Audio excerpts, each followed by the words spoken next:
I don't know how the video will come out on people's sides, but hey, I can't help that I'm driving westbound.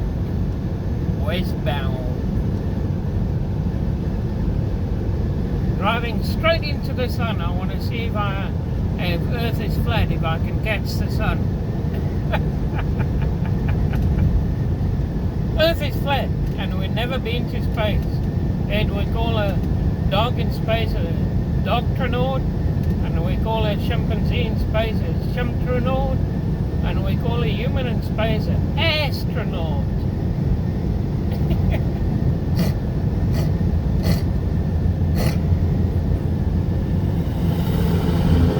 So let's get into the spirituality. Spirituality ain't physicality. It ain't physical. It's your soul, your spirit, you are here, but and you're connected in this physical or in this temporary life or whatever through your body. And spirituality is what I think of, what I hope for.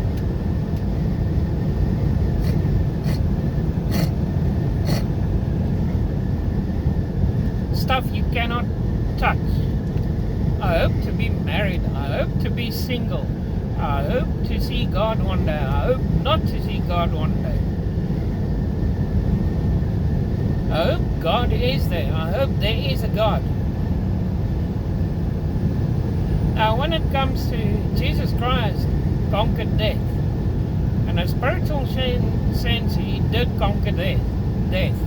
But in a physical or in this life, physical life, actual life, whatever, he didn't conquer death. He showed us that there's life after this life. Meaning he died and rose, and something like between 500 or 1,000 people actually physically saw him. They could touch him, or almost touch him. He looked as real as can be. It wasn't a vision, it wasn't a dream.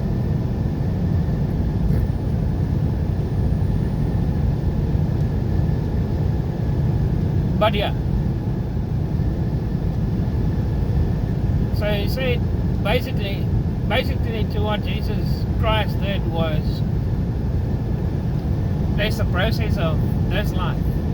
You get born, you live, and then you pass away, die, sleep away, and wake up on the other side. Wake up in a more permanent life.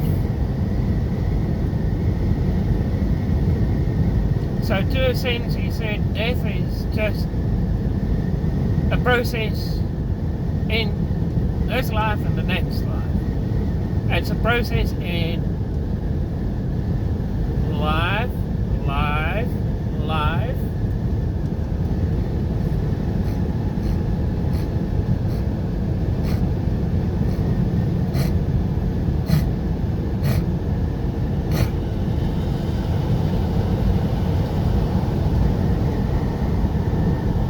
Now, when it comes to people having near-death experiences, apparently some other Gabe Dippity-Doo-Ha Day, Gabe, whatever his last name is, has written another book, and it looks like the previous book of another person.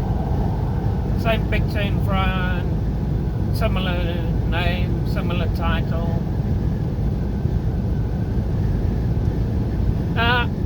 Back in 2020, I had a major heart attack. Apparently my heart stood still for 1 minute. And yeah, 2 days later, I was told the whole story, or the whole scenario, to what I went through. To what I recall was, I feel tired, I want to go for an afternoon nap. days later I woke up in hospital. Now I didn't experience any near-death experience. I mean, I was out of it for 2 days, or maybe out of it for a day, or maybe out of it for 3/4 of a day.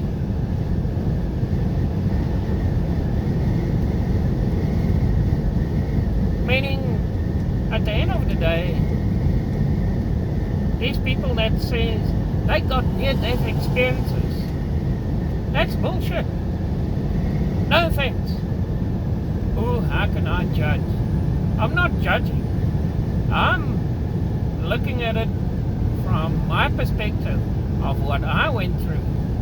Why didn't I end up in heaven or in hell or in eternity where I was shown things in those 2 days? Because when I woke up, my brother was from Canada, was in hospital in Denver, Colorado, USA. He flew from Canada just before the COVID demands and COVID regulations and COVID mandatory stuff throughout the world. And he was thinking of getting back to Canada before it becomes critical. Before the world says you cannot go from one country to another country because of the COVID virus.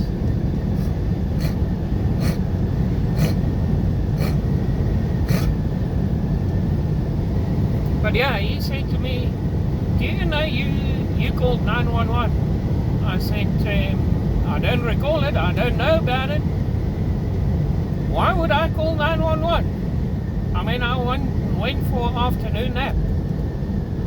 And 2 days later, I woke up in hospital. So,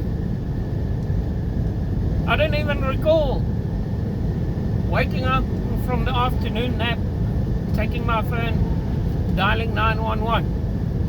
I don't know what I told my dog or what I said to my dog, because the ambulance people said to my brother, sorry, there was no dog on the truck. And my brother called the sheriff and said, the sheriff of Rawlins, Wyoming, and said, can you please go and check on the truck? My brother's got a dog, but the ambulance people says there was no dog on the truck. Apparently the sheriff got to the truck and the dog was saying, woof, woof, woof, woof, woof. And the sheriff put the dog in the animal control center or animal shelter and said to my brother, call in every day so that we know you guys are wanting the dog back, because after the 3rd day then we might start giving the dog up for adoption. So my brother had to call the animal shelter every day and say, we know about the dog, we'll be there as soon as possible. Every day, we know about the dog, we'll be there as soon as possible. And yeah, 5 days later when we picked up the dog, the sheriff said, it's the best ever companion he's ever had at the animal shelter. It's the best companion he ever had. The dog's character is beyond words. The dog's character is, wow. Like, who raised this dog? Why is this dog so full of life, so jumpy, so not a care in the world? That's little Miss Husky Lucy.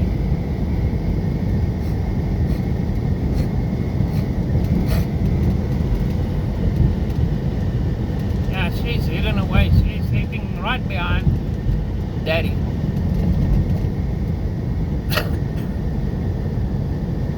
But yeah, no trip to heaven, no trip to hell, no trip to eternity.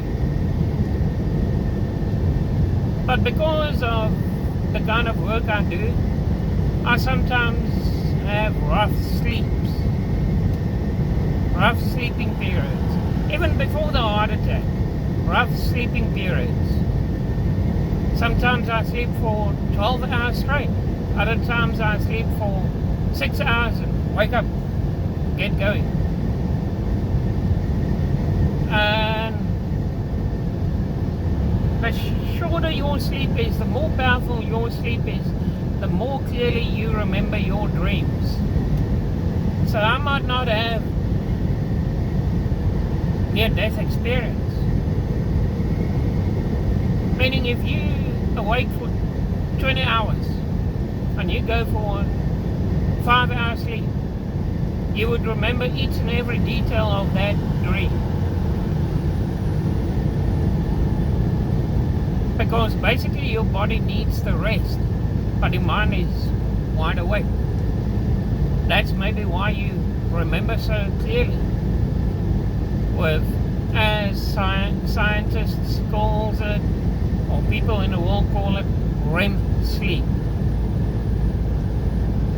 Radical extreme memory sleep. REM sleep. What does REM stand for? I know it's a musical band, but scientifically it also stands for something else. But yeah, the dreams that I've had over the last 7 to 8 years, like something is preparing me for what's to come, where I'm going to end up at one day. I've dreamed that I've been floating in space, going from planet to planet, zooming in, looking at it, like observing the planet, zooming out, going to the next planet, zooming in, zooming out. And then I go through a kind of a wormhole, and kind of in a spaceship, kind of not in a spaceship, but the wormhole seems like big enough for a spaceship like USS Voyager in Star Trek.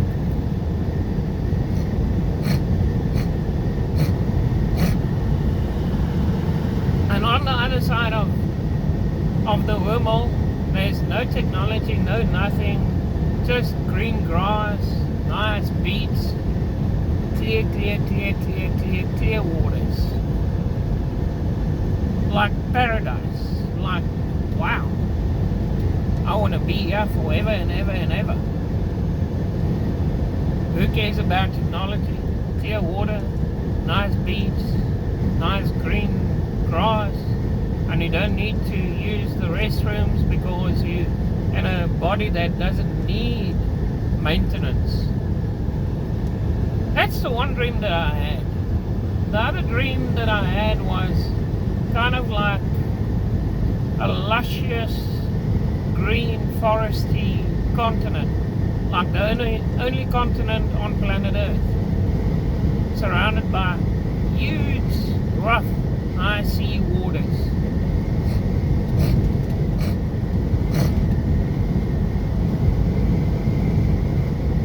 And on that continent, everyone was doing agricultural work, like getting food ready so that everyone can eat on the continent. But kind of a big continent, but not really big. Like maybe 1,000 acre farm or 5,000 acre farm on the entire continent. But remember again, it's a dream. It's a vision. It's not actuality.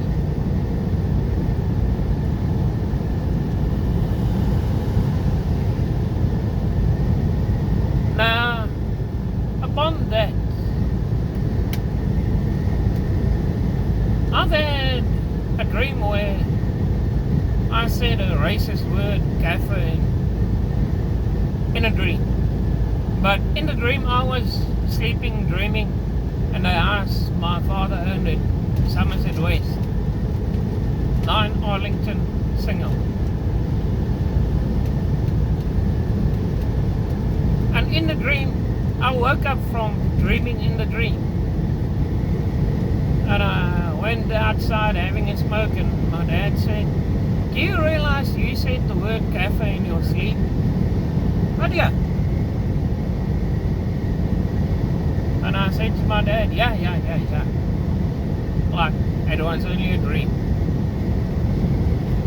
But yeah.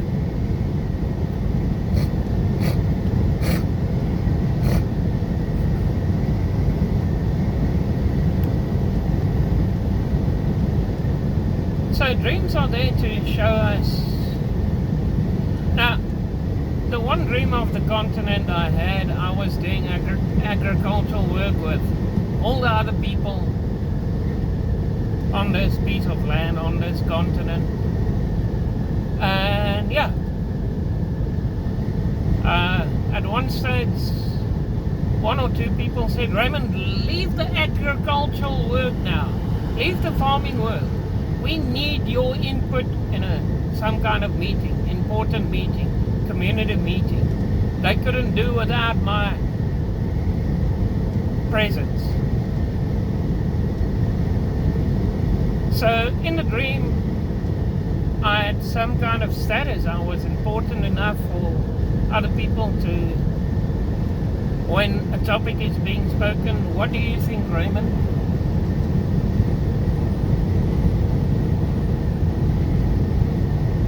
Meaning everyone was doing agricultural work and everyone was important. The one person didn't outshine the other person. We were all equal. The dream didn't show how people were sleeping at night time, meaning in the dream it was permanently day, never became night, meaning it was after Armageddon, after the end times, a dream of what this planet might look like.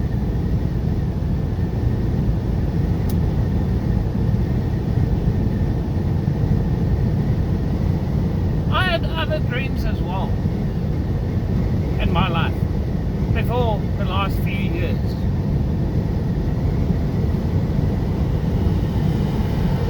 Other dreams where I was afraid, like telling people, "Hey, there's a big wave coming," and I run for the hills, and I see the other people don't run, they're not perturbed, and there I stand on top of the hill and I see the people being flushed away. Meaning people don't listen to me, and then oops. Mother Nature is angry to the human race. And oh well, people didn't want to listen. Yeah, I'm standing at the top of the hill. So the dreams that I've had in life is way more important than near-death experience.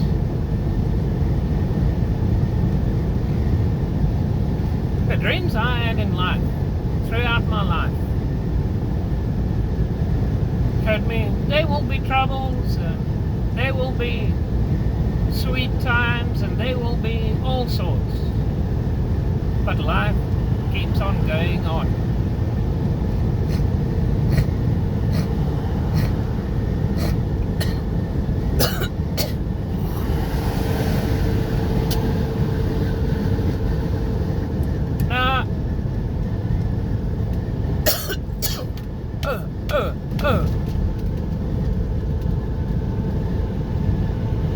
I hated if I got an irritation on the chest, like a little dusty particle landing in my throat, you know.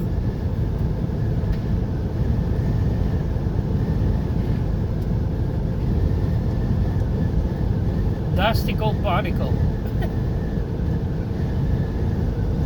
But yeah, to the conclusion of the conclusion,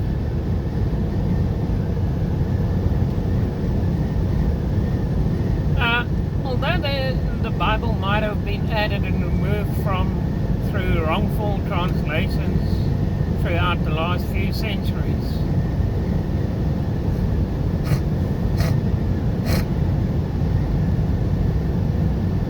although the Bible isn't 100% correct, the Bible is still a book that's been written. And you can get the crux of the crux out of scenarios and situations in the Bible.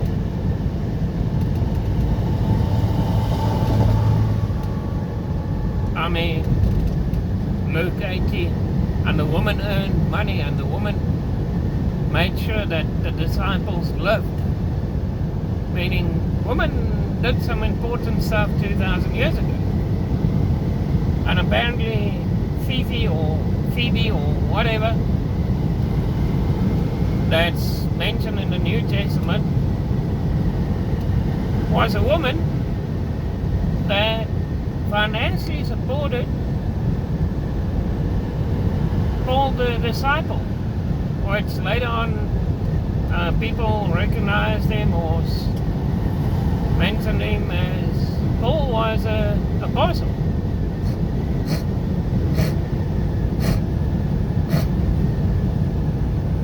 Disciple, apostle, it still remained Paul. She financially backed Paul so that he could live his life. A woman giving financial support to a man.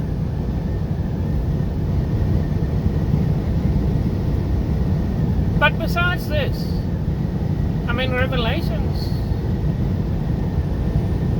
every translation of the Bible is different. Amplified is different from English, New English Version, NIV or NEV or whatever, New International Version versus King James versus the Geneva Bible. Every translation explains it a little bit differently, but you still get the crux. Eternity is like this, and heaven is like this, and hell is like that, and end times is like this, and yada yada yada yada.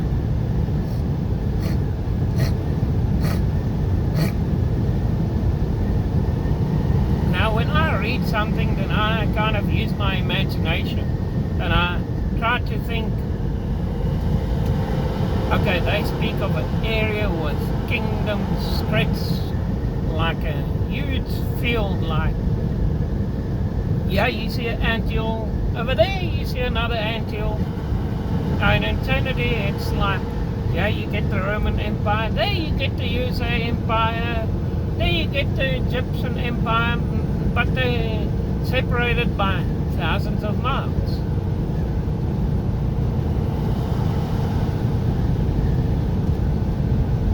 But you still get the crux of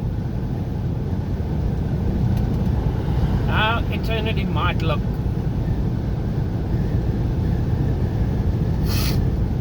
So if it's written in a book, then what is the meaning of near-death experience?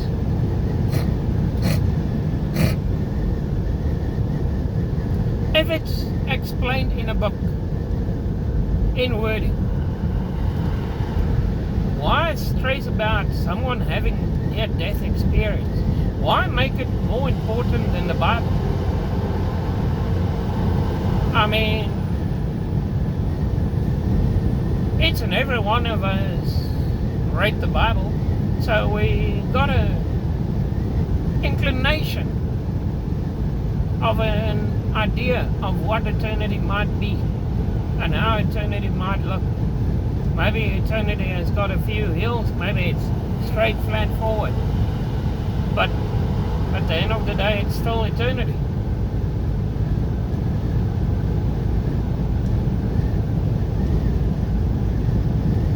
So, why make people's near-death experience seem so important, so internationally known? This person over there in the world had a near-death experience.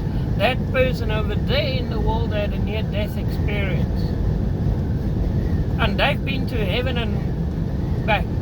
I mean, if I read certain parts of the Bible, then it's like, I've just been to heaven and back without having a near-death experience.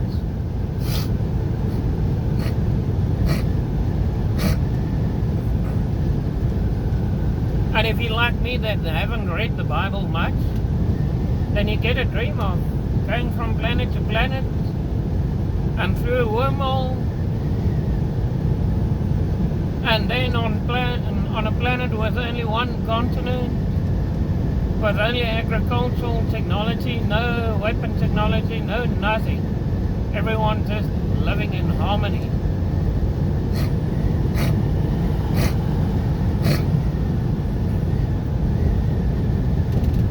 Eating, enjoying the sunlight, and it never gets dark. I think now, thinking back, in the dream, it did kind of get dark, but not really dark.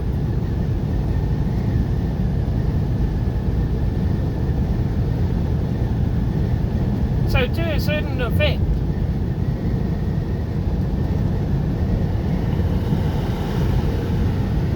I know way much more than what these people trying to explain of their near-death experience, without even myself having a near-death experience, because it's already written.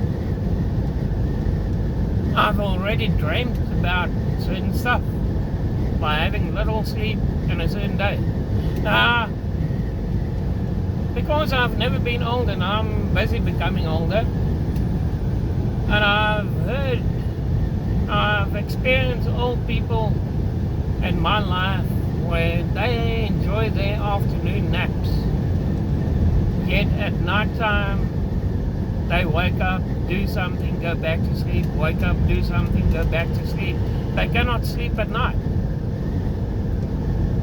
Now you see, as the body gets older, your body starts packing up slowly over years.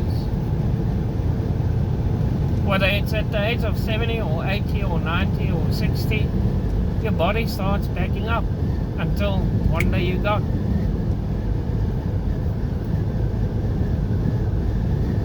To the conclusion, the older you get, the less you sleep.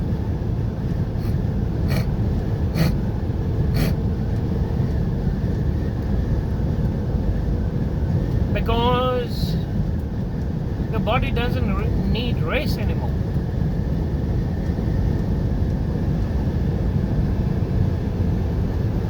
Because, I mean, sleep is very important if the body grows. But if the body doesn't grow, then you don't need sleep. So it's a natural effect to kind of become insomnia as you get older. You will start sleeping less and less and less because your body doesn't need to grow. Your body has settled down in life.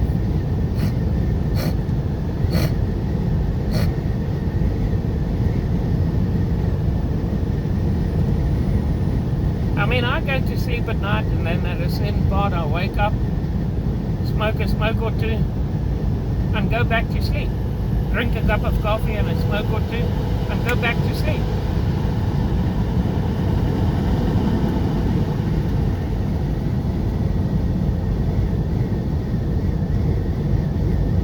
But hey, this is life. Why worry about someone else's near-death experience? Oh, he said heaven looks like this. Come to your own conclusion of what eternity and heaven and hell will look like. Have a few dreams in life.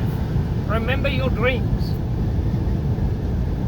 Read a book or two, the Bible, whatever. Let your imagination stretch its limits. Oh, the Bible says heaven will have space for 90 billion people at 75 acres per person. 90 billion people times 75 acres. So there will be 1 trillion acres in the New Jerusalem, according to John MacArthur. Or as John MacArthur explained it, cubic feet and cubic meters and cubic. Sounds like New Jerusalem will be squared off. It will be like a box.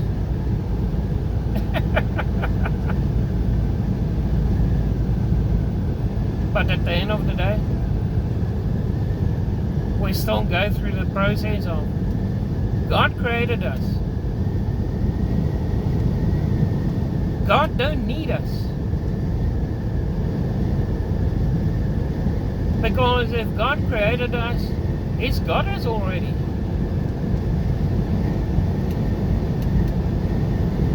To the conclusion, if you say God, we need God. I mean, if God has got us in His grip,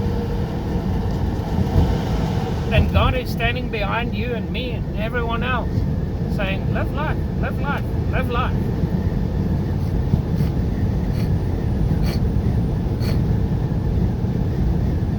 Yeah, at times when we become narrow-minded and say, oh, God isn't with me. Oh, there I feel Him now behind me. Or if we feel like there ain't a God. I mean, if God created all of us and God created this life, planets or flat earth with no space and no planets, with a watery sky above us, with a light bulb and a night light bulb, flat earth with a big ice wall, or no ice wall, and on a round planet floating somewhere in space. God created all of it. He's got us.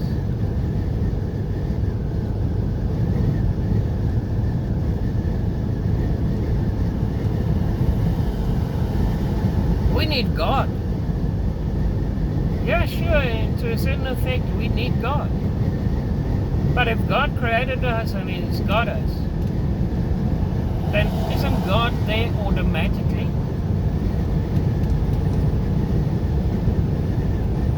Isn't God there in the background? Isn't God there in each and every one of our lives?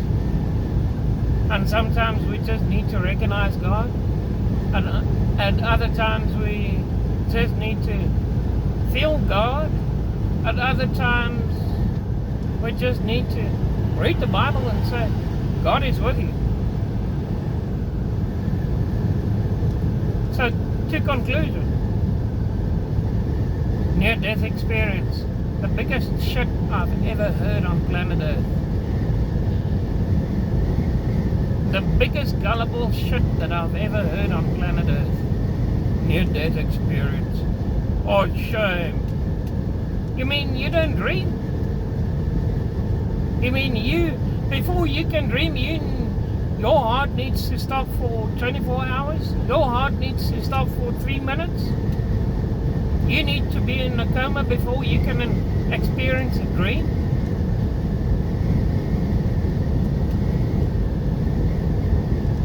So people that say, oh, I was one of the lucky ones to have a near-death experience. No, you were one of the unlucky ones that never dreams in your life when you go to sleep. You are one of the unlucky ones that never remembers your dreams.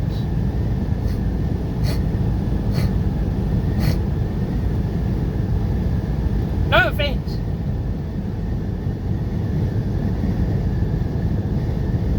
If I dream, I remember my dreams solidly. I mean, the dream of a big wave coming and I'm shouting to people, hey, let's clear out, and people don't want to listen. That dream was from 15, 20, 30 years ago. 35 years ago. At the age of 15 I had it. At the age of 20 I had it. At the age of 27 I had it. Several times. A tsunami effect. But Raymond doesn't know anything. Raymond doesn't experience anything. He doesn't experience near death. He only got dreams to show him the way.